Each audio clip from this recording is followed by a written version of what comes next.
Hello everyone, welcome you all. कैसे हो आप सब। आज के वीडियो लेक्चर में हम करेंगे सम एप्लीकेशन ऑफ ट्रिग्नोमेट्री, जो आपके बुक का चैप्टर है 9, एक्सरसाइज 9.1 के दो क्वेश्चन 13 एंड 14।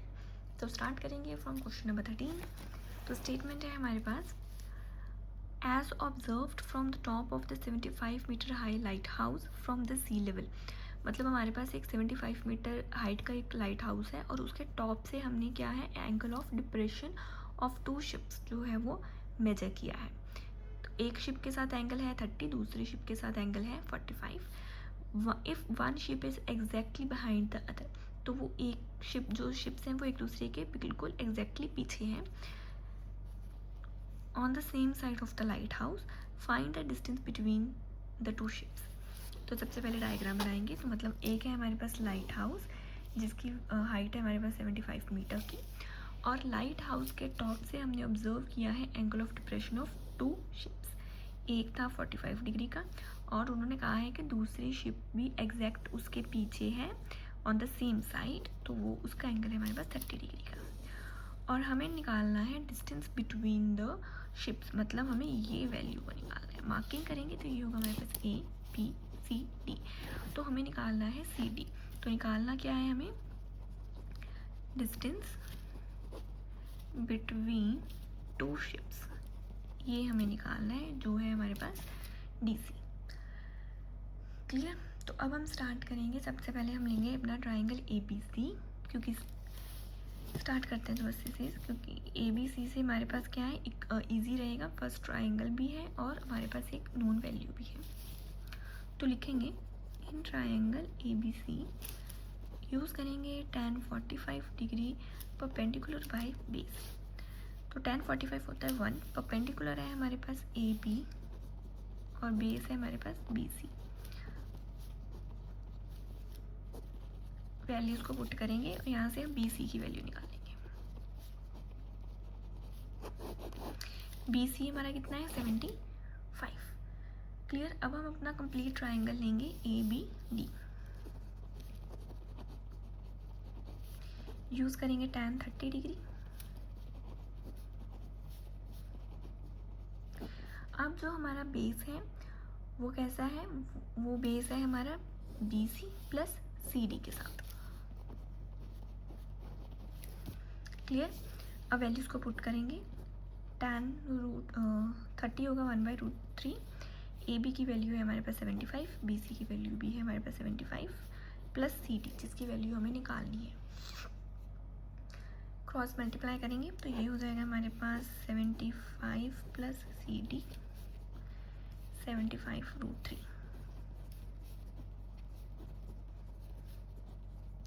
क्लियर। 75 को यहाँ से लेंगे हम कॉमन,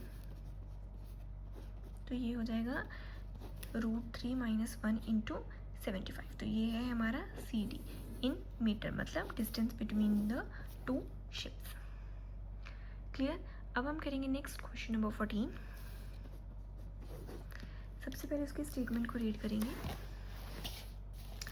तो स्टेटमेंट है हमारे पास, a 1.2 metre tall girl has spots a balloon moving with the wind in a horizontal line at the height of 88.2 metre from the ground. एक गर्ल है जिसकी हाइट 1.2 मीटर है, उसने हॉरिजॉन्टल लाइन में क्या है, दो बैलून को स्पॉट किया जो ग्राउंड लेवल से जिनकी हाइट क्या है हमारे पास 88.2 मीटर है।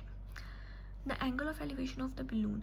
अब उसने जो दो बलून को चेक किया है तो उनका जो एंगल ऑफ एलिवेशन है वो गर्ल की आई से बनेगा, और वो क्या होगा, एट एनी इंस्टेंट क्या होगा, 60 डिग्री का होगा।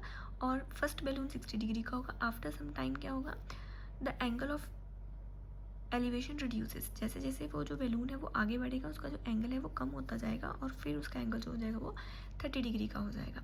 और हमें निकालना है distance travelled by the balloon, कि जो बैलून है उसने कितना डिस्टेंस ट्रैवल किया कि उसका एंगल 60 से कम होकर 30 डिग्री हो गया। ये डायग्राम हमारे पास गिवन है। हम इसका एक रफ डायग्राम बनाएंगे फॉर इजी कैलकुलेशन। ओके, तो ये है हमारे पास सबसे पहले तो 1.2 मीटर की एक गर्ल, और ये है हमारे पास बैलून्स की हाइट, जैसे हम मान लेंगे कि ये है बैलून। क्लियर। तो इसकी आई से जो बैलून का एंगल है वो कितना बनेगा, 60 डिग्री बनेगा। फिर क्या है, आफ्टर सम टाइम जो एंगल है वो रिड्यूस हो जाएगा, मतलब जो बैलून है उसने थोड़ा सा डिस्टेंस ट्रेवल किया है, और जो न्यू एंगल है वो है हमारा 30 डिग्री का। और जो टोटल हाइट है हमारे पास, ये है हमारे पास 88.2। तो ये बना है हमारे पास डायग्राम। अब इसे आप क्या करेंगे, नेमिंग कर लेंगे। तो ये हो जाएगा हमारे पास ए, बी, सी, ये होगा पॉइंट डी, ये ई, एफ, ये जी और ये एच। क्लियर। अब जो एंगल ऑफ एलिवेशन है वो कर्ल की हाइट से बना है, मतलब हमारे पास जो कर्ल की हाइट है उसका कोई काम नहीं है। और सिमिलरली हम 88.2 में से भी कर्ल की हाइट को माइनस कर देंगे और यहाँ से ही अपनी सारी कैलकुलेशंस को कंटिन्यू करेंगे। क्लियर। ओके, तो सबसे पहले हम निकालेंगे height of the balloon.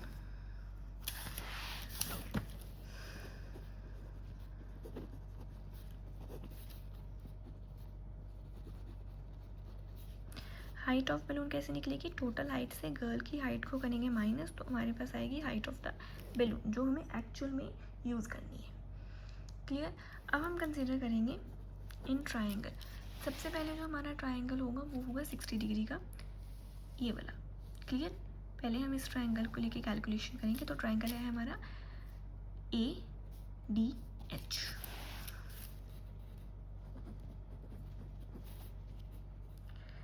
tan 60 is equal to perpendicular by base.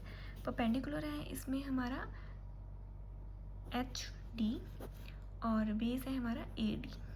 Clear. Values put करेंगे। tan 60 होता है हमारे पास √3 और एच डी की वैल्यू हमारे पास कितनी है 87 और ए डी की वैल्यू हमें नहीं पता। तो यहाँ से हम क्या करेंगे, ए डी की वैल्यू को निकालेंगे जो होगी हमारे पास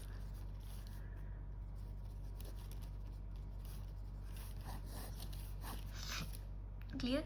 अब हम कंसीडर करेंगे सेकेंड ट्रायंगल को। तो हम लेंगे इन ट्रायंगल, जो हमारा ट्रायंगल है वो है A F G, tan 30 degree. Perpendicular है हमारे पास यहाँ जी एफ और बेस है हमारे पास ए एफ। क्लियर। ओके, तो tan 30 होगा 1/√3 और जी एफ की वैल्यू होगी 87/AF। यहाँ से हम क्या करेंगे, ए एफ की वैल्यू को निकालेंगे। तो ए एफ की वैल्यू होगी हमारे पास 87 × √3 मीटर। क्लियर। अब हमें जो वैल्यू निकालनी है, हमें निकालना है distance travel by the balloon. तो मतलब पहले जो हमारा बैलून था वो इस पॉइंट पे था डी पर और वो ट्रैवल करता हुआ पॉइंट एफ पर चला गया। तो मतलब हमें डी और एफ ये डिस्टेंस ट्रैवल जो है हमें ये निकालना है। क्लियर। तो डी एफ की वैल्यू हम कैसे निकालेंगे, अगर हम टोटल ए एफ जो हमारा टोटल है उसमें से हम ए डी इस वैल्यू को माइनस करते तो हमारे पास रिमेनिंग वैल्यू क्या बचेगी, डी एफ। क्लियर। इन दोनों की वैल्यूज़ भी हमने निकाली है। ए एफ की वैल्यू हमने ये निकाली हुई है और ए डी की वैल्यू हमने ये निकाली हुई है। वैल्यूज पुट करेंगे और कैलकुलेशन करेंगे तो ये हो जाएगा हमारे पास 87 × 3।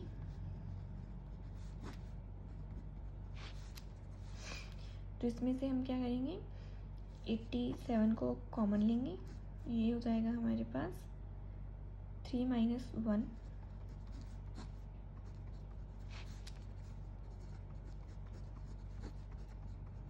और ये हो जाएगा हमारे पास 174।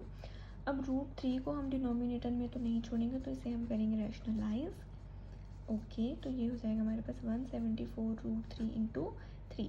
3 की 174 के साथ कटिंग करेंगे तो हमारे पास आएगा 58 √3 मीटर। तो distance travel by the balloon जो है वो हमारा क्या है, 58 × √3 मीटर। तो इसी के साथ हमारे क्वेश्चन नंबर 13 और 14 होते हैं कंप्लीट। होप आपको दोनों क्वेश्चन इजीली समझ आए होंगे। चैनल को लाइक, शेयर और सब्सक्राइब करना। Thanks for watching.